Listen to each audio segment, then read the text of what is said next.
दिया गया। आप हमें रोक लीजिए, मत में हमें पीड़िता उसके परिवार से मिलने दीजिए, नई सच्चाई सामने आने दीजिए, क्योंकि आप बेनकाब होंगे। लेकिन महामहिम राष्ट्रपति जी, आप उसी अस्पताल में आज घंटों बिताएंगी, भाषण होगा, आप जरूर मिलिएगा और न्याय दिलाइएगा इस बच्ची को। हमारी यही गुहार है। अब मैं आमंत्रित करती हूँ सोफिया जी को कि आप अपनी बात को रखें।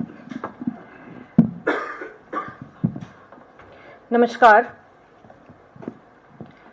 आज एक बार फिर से उड़ीसा सुर्खियों में है, लेकिन विकास के लिए नहीं। फिर से महिलाओं के विरोध जो अपराध हो रहा है, और हमारी उड़ीसा की बेटी फकीर मोहन ऑटोनॉमस कॉलेज बालेश्वर की 20 साल की बच्ची एक योद्धा के लिए, जो कि सिस्टम के फेलियर को एक्सपोज करके गई है। आज उड़ीसा की बेटी के हिसाब से, एक जन प्रतिनिधि के हिसाब से, मैं आज आप लोगों के सामने केवल निंदा करने के लिए यहाँ नहीं बैठी हूँ, लेकिन मांग कर रही हूँ न्याय के लिए। उसके साथ सिस्टमिक जो रिफॉर्म और अकाउंटेबिलिटी होनी चाहिए, उसकी मांग करने के लिए आज दिल्ली में आई हूँ। वो बेटी जब हर किसी को अप्रोच करके, एवीबीपी की मेंबर के हिसाब से, वो एक सेल्फ डिफेंस ट्रेनर भी थी, हर जगह अप्रोच करके हाईएस्ट अथॉरिटी मुख्यमंत्री तक पहुंच के जब वो विफल हो गई, तो दबाव में आके, बाध्य होके उसने ये अटेम्प्ट लिया, उसने सुसाइड का अटेम्प्ट लिया, केवल ये हमें एक चेतावनी देने के लिए, आंदोलन की शुरुआत करवाने के लिए। वो लड़की ने कॉम्प्रोमाइज नहीं किया, वो लड़की ने सरेंडर नहीं किया, उसने कोई दबाव उसके ऊपर काम नहीं करा, लेकिन वो अपना जान देने के लिए चली गई, लेकिन सरेंडर नहीं की वो। तो वो एक चेतावनी देके गई है। हमारे उड़ीसा का जो सिस्टम में जो फेलियर है, सिस्टम में जो करप्शन है, करप्ट एंड फेल्ड सिस्टम को आज हम सबके सामने एक्सपोज करके गई है। ये एक वेकअप कॉल है हमारे सबके लिए। जब हाउस के अंदर, विधानसभा के अंदर, विधानसभा के बाहर बार बार दुर्घटना घट रही है, खबर कागज पे प्रकाश पा रही है, मुख्यमंत्री से उत्तर भी आ रही है कि रेप केसेस बढ़ी हैं, क्राइम बढ़ रही है। 17 दिन में 5 गैंगरेप हो गया है पिछले महीने में। उसके बावजूद सरकार ने कोई ट्रांसफॉर्मेशन नहीं लिया। तो ये एक वेकअप कॉल है। वो बच्ची अपना जान देने के लिए निकल गई, केवल हम सबको जगाने के लिए कि हम सब जगेंगे।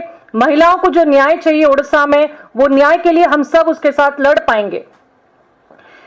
आज जो दुर्घटना घटी है वो लड़की के साथ, हर कोई उसमें जिम्मेदार है।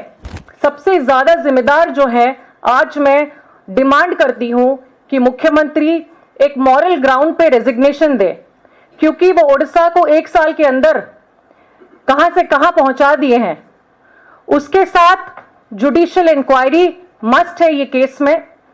प्रधानमंत्री जी से भी मैं अपील करती हूं कि आप उड़ीसा बहुत बार आए हैं, आप उड़ीसा मनाने आए थे बीजेपी सरकार का 1 साल, लेकिन आप जब उड़ीसा का स्थिति ऐसा हो गया है, ये बच्ची जान देने के लिए चली गई है, तो आप भी इसमें इंटरफियर कीजिए और आप इसका जवाब रखिए। 4.5 करोड़ उड़िया को आप इसका जवाब रखिए कि ये क्यों घटा है। इसके साथ हम डिमांड करते हैं कि जो रिफॉर्मेशन और road map clear cut Orissa को आपको देना ही पड़ेगा। तो ये आपके माध्यम से हम पहुंचाना चाहते हैं कि ये बहुत ही गंभीर इशू है। ये इशू को हम सब इकट्ठे लड़ पाएंगे, सिस्टम पे प्रेशर दे पाएंगे, क्योंकि महिला हर जगह आप देखेंगे, हॉस्पिटल के अंदर भी महिला के अगेंस्ट में क्राइम घट रहा है। स्कूल की बच्ची प्रेग्नेंट हो रही हैं, 6 क्लास की, 10 क्लास की बच्चियां। कॉलेज में ये दुर्घटना घट गई है। कहीं पे भी महिला सुरक्षा नहीं है हमारे राज्य में, और आज ये सरकार को जवाब देना होगा, हमारी मांगों पे काम करना होगा। धन्यवाद। मैं इसमें एक बात एक और जोड़ना चाहूंगी कि राष्ट्रीय महिला आयोग कहां सो रहा है। राष्ट्रीय महिला आयोग कौन से बिल में छुपा बैठा है? क्या राष्ट्रीय महिला आयोग की चेयरपर्सन और किसी सदस्य ने भुवनेश्वर के एम्स में जिंदगी मौत के बीच में झूल रही इस बच्ची से मिलने की अभी तक कोशिश की है? और अगर नहीं की तो क्यों नहीं की? क्या दबाव है आपके ऊपर? यही कोई दूसरा राज्य होता, गैर भाजपा शासित राज्य होता और चुनावी राज्य होता, तो एकदम कूद पड़ती, एकदम राजनीति करने पहुंच जाती। लेकिन भुवनेश्वर में अभी तक राष्ट्रीय महिला आयोग इस बच्ची को मिलने के लिए, मदद के लिए, न्याय के लिए क्यों नहीं पहुंचा? यही से सवाल उठते हैं कि पूरा का पूरा सिस्टम भाजपा के सामने कंप्रोमाइज्ड है और पूरी तरह से झुका हुआ है।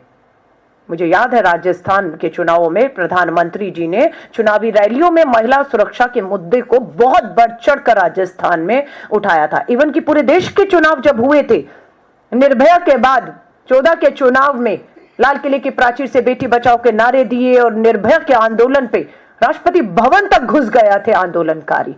हाथ ढूंढ रहे हैं, कहां हैं वो लोग सब? क्यों चुप हैं आप?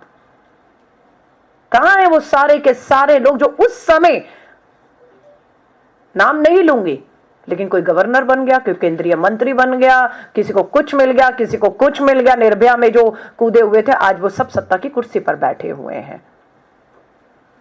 राष्ट्रपति शासन लगाने की मांग कही थी राजस्थान के में महिलाओं की स्थिति के ऊपर। प्रधानमंत्री जी का इतना जो है वो सिंदूर खोल रहा था, माफी चाहूंगी, खून खोल रहा था। हाँ, तो इस हिसाब से तो हमें लगता है कि जो 1 साल के आंकड़े महिलाओं को लेकर सामने आ रहे हैं, तो हम तो कहेंगे कि उड़ीसा की सरकार पूरी तरह फेल हो चुकी है।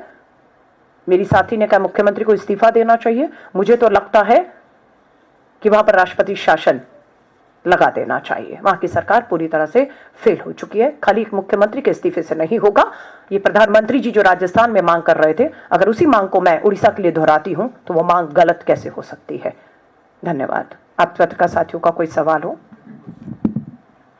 हाँ जी, वो चलाना था, हमें चलाना है वो वीडियो। हाँ, एक वीडियो है वो भी हम आपके सामने यहाँ पर चला रहे हैं।